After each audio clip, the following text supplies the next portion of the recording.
My life took a weird turn the day Mrs. Baker walked into our store, right when I was stacking some plates. I grew up here, you know? Since I was a kid, I've been helping my parents at our family tableware shop, learning the ropes of running a small business. It was cozy, filled with the clink of porcelain and the warm smiles of regulars. But that day, something was different. "Emma," my dad called out from behind the counter, waving me over. Mrs. Baker, the owner of the bakery next door, was with him, a stern look on her face that didn't match her usual cheery public persona. I wiped my hands on my apron and approached them. "What's up, Dad?" "Mrs. Baker here has a proposal," Dad said, shooting a glance that seemed a mix of confusion and curiosity. She didn't waste any time. "Emma, I've been talking to your father about a potential partnership between our two businesses." I raised an eyebrow, crossing my arms. "A partnership? Like what, turning the bakery and the shop into some sort of megastore?" "Exactly," she nodded sharply. "And there's more. I think it would be a good idea if you and my son, Michael, got to know each other better." I choked on my own breath. "Wait, what? Michael? Why?" "It's simple," she snapped, her voice firm, almost commanding. "Michael and you getting together would make this business merger smooth. It makes sense, Emma. Think about the potential." I looked over at Dad, who seemed just as stunned but intrigued. "You're talking about a marriage merger? Like in the movies?" "Yeah," Mrs. Baker continued. "It's all for the business, sweetheart. You two could be a power couple, the face of a new joint venture. It's practical." Dad nudged me gently. "Emma, just meet him. No harm in that, right?" I sighed, looking from my dad's hopeful face to Mrs. Baker's stern one. "Fine. I'll meet him. But I'm not promising anything more than that." "Good," Mrs. Baker smiled, her expression softening just a bit. "He's coming by tomorrow. You'll see, it might work out." The next day, true to her word, Michael came into the shop. He was taller than I expected, with a kind smile and a way of moving that was confident but not overbearing. We talked over coffee, surrounded by the clinks of our store, and I had to admit, he was nothing like his mother, polite, funny, and surprisingly down-to-earth. "So, your mom tells me we're supposed to save the family businesses by getting hitched," I joked, trying to keep the mood light. He laughed, a genuine, hearty sound. "Yeah, she has a way of putting things, doesn't she? Look, I know this is weird, but I think we could make a good team, in business at least." I found myself nodding, more taken with him than I wanted to admit. "Maybe. If the business side of things works out." As he left, I couldn't shake the feeling that this crazy idea might just work, or at the very least, it wouldn't be boring. Marrying Michael had felt like stepping into a whirlwind. Before I knew it, our businesses were smashed together into one big store. It sounded good on paper, but living it was another story. Mrs. Baker had her fingers in every pie, literally and figuratively. It wasn't long before she started calling the shots at the store, her store now, I guess. One Monday morning, I was setting up the display when Mrs. Baker stomped in, her heels clicking loudly against the tile floor. "Emma, those plates go in the back. The front is for the pastries now," she barked, not even a good morning. I bit back my irritation. "Sure, Mrs. Baker. I'll move them. And call me Janice, we're family now," she said, but it sounded less like a warm invitation and more like a command. I shuffled the plates to the back, muttering under my breath. The change was more than just physical space, it was in everything. I wasn't just selling tableware now. I was up to my elbows in flour and sugar, helping with the pastries when the baker called in sick, which seemed to happen more than it should. One afternoon, while I was wiping down tables, Michael came over, a rare sight since he mostly handled the bakery's supply side. "How's it going, Em?" he asked, leaning on a clean table. I shrugged, keeping it cool. "Just peachy. I never imagined I'd know so much about pastries." He chuckled, scratching his neck. "Yeah, Mom can be a bit much. But she knows the business, you know? I nodded, though I didn't completely agree. Sure, she knows her stuff. But I feel more like I'm just another one of her employees, not a partner. Michael frowned slightly. It's just the way she does things, Em. Give it time, she'll ease up. I doubted that, but changed the subject. We talked a bit more about some minor tweaks to the menu before he was called away. Things didn't ease up. If anything, they got tighter. I found myself staying later, cleaning up after closing, something I never had to worry about before. One evening, I was finishing up, and Mrs. Baker was counting the day's earnings, her lips a thin line. You missed a spot on the counter, Emma. And make sure those trays are spotless, she ordered without looking up from her papers. I cleaned the spot she mentioned, my hands moving automatically. Janice, I was thinking, maybe we could try some new designs for the tableware, to match the pastries? She barely glanced at me. No need. The current ones sell fine. Focus on what's selling, Emma. That's the bottom line. Her words stung a bit. I was used to having ideas, being part of decisions. Now, it felt like I was just here to follow orders. I missed the old days, the old store, my old life. Moving in with my husband's parents wasn't my idea of a perfect setup, but Janice insisted it made sense. Why waste money on rent when you can live here and help out more at the store? She had said. Her house was just a short walk from our joint business, making it all too easy for me to spend most of my waking hours there. At first, things seemed okay. The bakery and store were booming, and revenue was up. I was busy, sure, but it felt like we were all pulling together for a common cause. That was until I realized the price I was paying. I had to drop out of college. You won't need a degree to sell plates and pastries, Janice told me, dismissing my dreams as if they were crumbs on the table. One chilly morning, as I was arranging a new batch of ceramic teapots that had just arrived, Janice marched in, her eyes scanning the store like a general assessing their troops. Emma, why are these teapots here? I told you, the new pastry display goes in this section, she said, her voice sharp, cutting through the morning calm. I sighed, pushing down the irritation bubbling inside me. Sorry, Janice. I thought they'd catch more eyes here. I'll move them. She watched me, her arms crossed. Look, Emma, I appreciate your ideas, but we need to focus on what sells.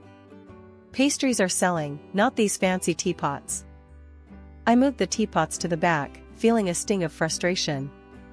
It was becoming clear that my role here was more about following orders than bringing any of my own ideas to the table. Later that day, Dad came by the store. It was becoming a rare occurrence. He looked around quietly, a somber look on his face. We found a quiet corner, and I asked him straight up, Dad, why don't you come by much anymore? He sighed, looking tired. Emma, things have changed. Janice has, well, she's taken over completely. I'm just in the way here. I frowned, confused and a bit angry. But it's our store too. Can't you talk to her? Dad shook his head. It's not that simple.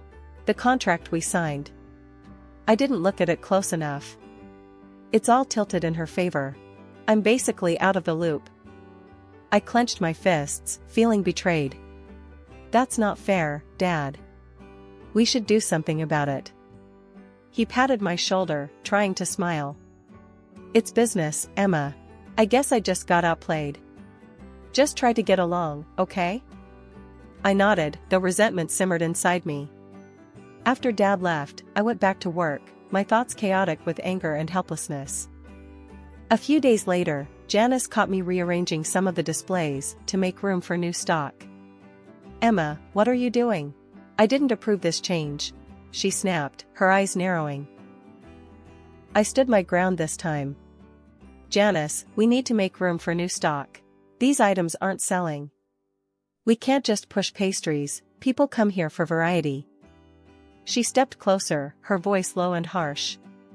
Listen here, I know what I'm doing. This isn't some little game, Emma. It's a business. My business now. You do well to remember that. Her words hit hard, and I was left speechless as she walked away, leaving me to stew in my frustration. When the pandemic hit, it threw everyone into chaos, our store included. Sales nosedived as lockdowns kept our regulars tucked away at home.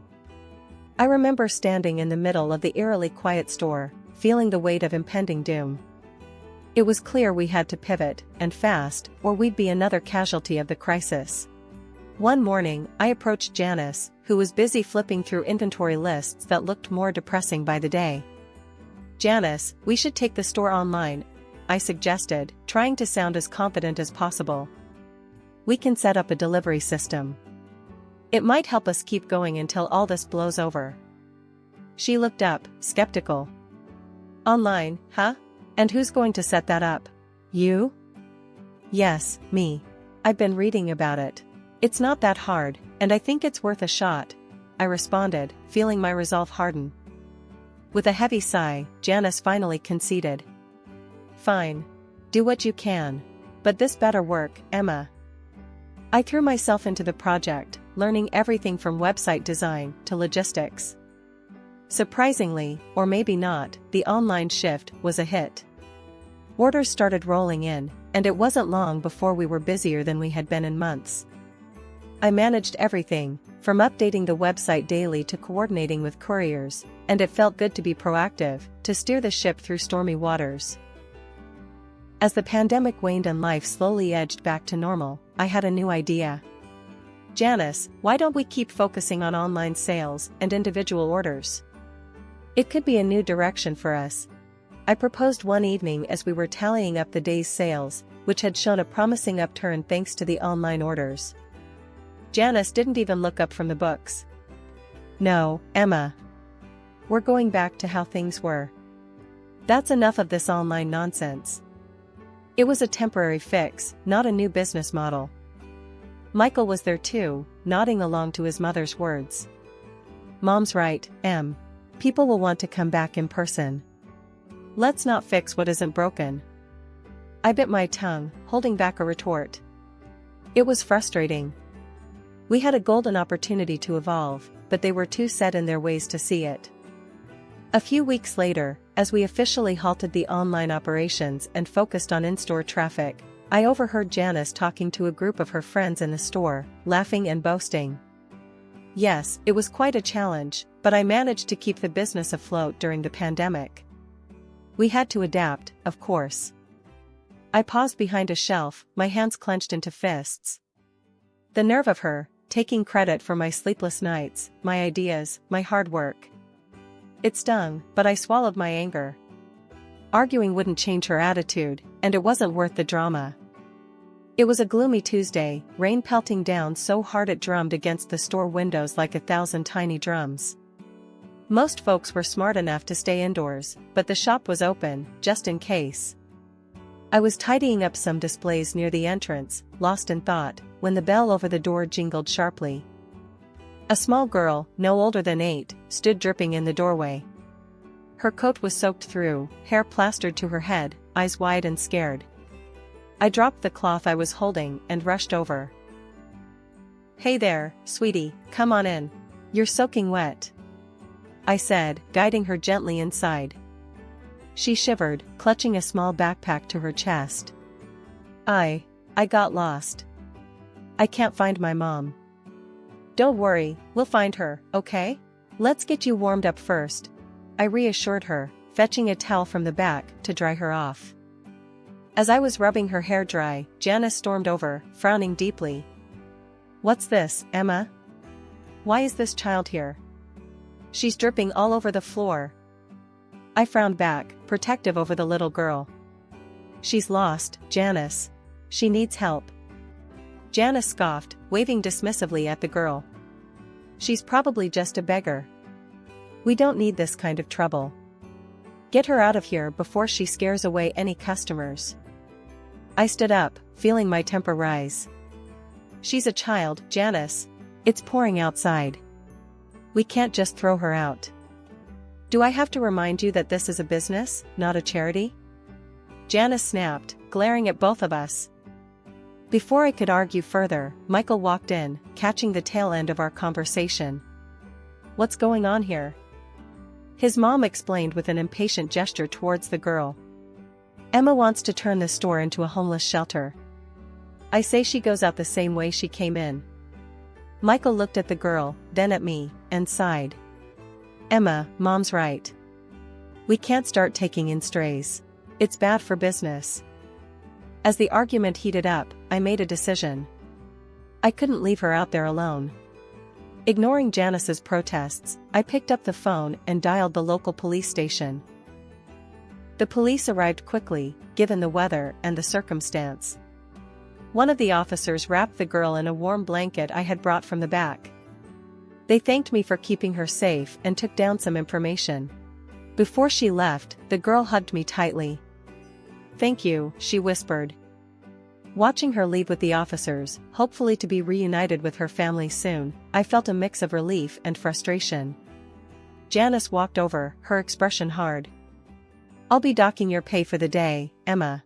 And you can clean up this mess yourself," she said coldly. I was too tired to argue. The rest of the day passed in a blur of scrubbing and silent treatment from Janice and Michael. Their attitude stung, but holding that scared, grateful girl in my arms, I knew I'd done the right thing, no matter what they thought. It was a regular Thursday morning at the store, just a week after the rainy day incident with the lost little girl. I was rearranging some of the newer pastries when the bell above the door chimed. I looked up, expecting another customer, but instead, I saw a well-dressed man I'd never seen before. He walked straight to me, his expression serious yet friendly. "Good morning," he greeted. "Are you Emma?" "That's me," I replied, a bit puzzled. "Can I help you with something?" "Yes, actually. I'm Thomas. I don't know if you remember, but you helped my daughter last week when she was lost. She hasn't stopped talking about how kind you were." I blinked in surprise, remembering the little girl's tight hug. "Oh, yes, of course. I'm just glad she's safe now. How is she?" "She's great, thanks to you," he smiled. "I actually came here to thank you personally and also to offer my help, if you ever need it." I was taken aback. "That's very kind of you, but I don't know what you could help with." Thomas handed me his card. "I'm a lawyer. I specialize in business and contract law. After what my daughter told me about how you treated her, I thought maybe if you ever need legal advice or anything, I could be of service." I stared at the card, then at Thomas. A lawyer could be useful, especially now. Actually, there might be something.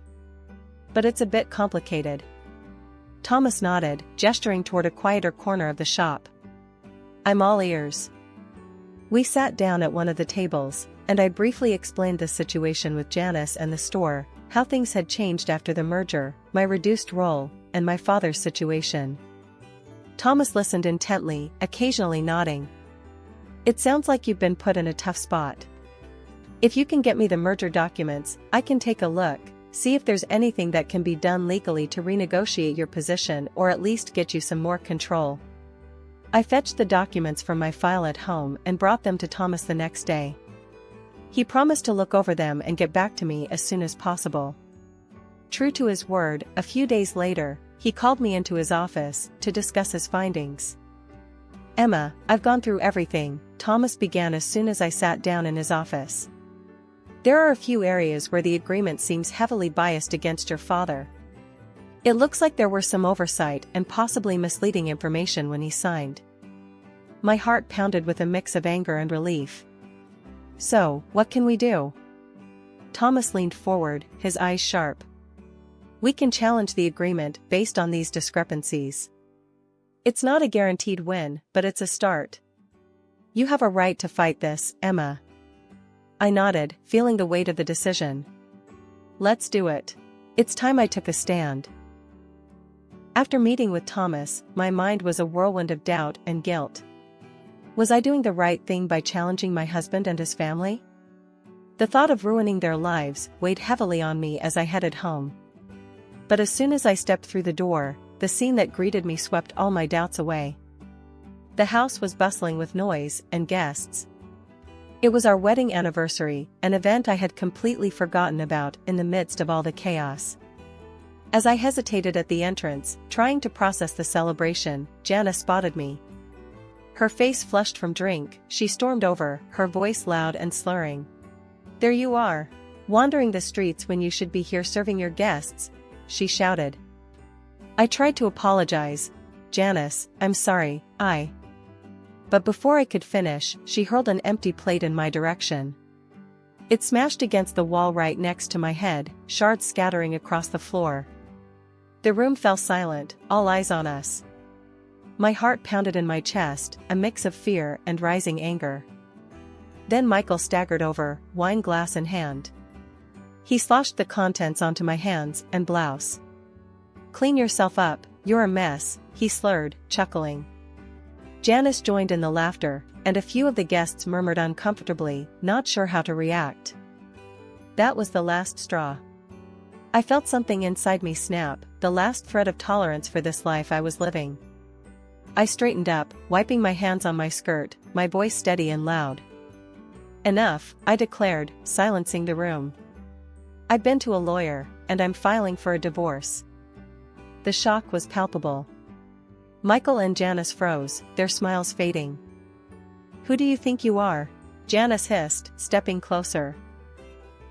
"I am someone who no longer accepts being treated this way," I continued, my voice clear and confident despite the trembling in my knees.